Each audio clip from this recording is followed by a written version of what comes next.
As we're moving on into the derivative unit, we're going to look at what the derivative of a constant term will be and what would happen if you have a constant term and you have to use the power rule together. So our first example is knowing that the derivative of a constant is 0. So let's see why. So looking at this graph, I have just in general a graph of f of x equals 3, meaning at any value for x, it's always going to equal 3. And I should already know the slope of a horizontal line equals 0. But if I didn't, I could calculate my slope using rise over run, and I would see it equals 0. So now if I use that concept of a derivative and I try and get a tangent line slope at any one of these points, because it's horizontal, your slope will equal 0.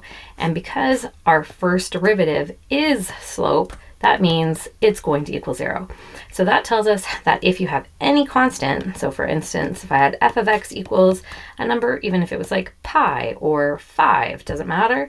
If I went to go find f prime of that constant, it is going to equal 0. So any number by itself, the derivative will equal 0. Now, the second part we want to look at in this lesson is if you had a number in front of your function, then what our rule will be is when you take the derivative of that function, you take that derivative and just multiply it by the number in front. So for instance, if I wanted to calculate f prime of each of these, for this first one, the 3 is still going to be there, and then I'm going to multiply it by f prime of x. So in this case, when I go to fill this in, I'll have 3 times f prime. We're using that power rule. You take the 8 down in front, and then you'll have x to the power of 7. So I'll use a dot here instead, so it shows we're multiplying. So now we can just simplify this, and this becomes 24x to the power of 7. Looking at this next one, asking for the slope of the tangent line to the graph y equals 10 to x to the power of 3 when x equals 8. So with this one, we are going to get the slope. And so I just want to make sure I have the right one. Yes, I do. So if I want the slope of the tangent line, I have to start with, let's just get the y prime is going to be 10 times, and I just want to rewrite this for a second.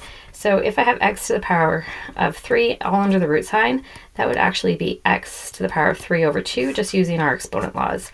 So now I'm going to take my x value once more, and I'm going to multiply it by, bring down the 3 over 2, and have x to the power of 3 over 2 minus a half, which ends up being a half. Now I can simplify this. 10 times 3 divided by 2 is going to be 15x to the power of half. And so that would be the slope of the tangent line. And if I'm looking at when x equals 8, then I can keep going and plug in that value for x. So I'll have 15 times 8 to the power of a half. And either we can change this and keep it in, in radical notation, because I think that's usually what your book will do, and then just simplify that radical. So splitting this into 4 and 2, take the root of 4 is 2, times it by the 15 will be 30 root 2, and that would be our value when x equals 8. So I hope you found this helpful. Up next, I will do a video on the rules for sum and differences.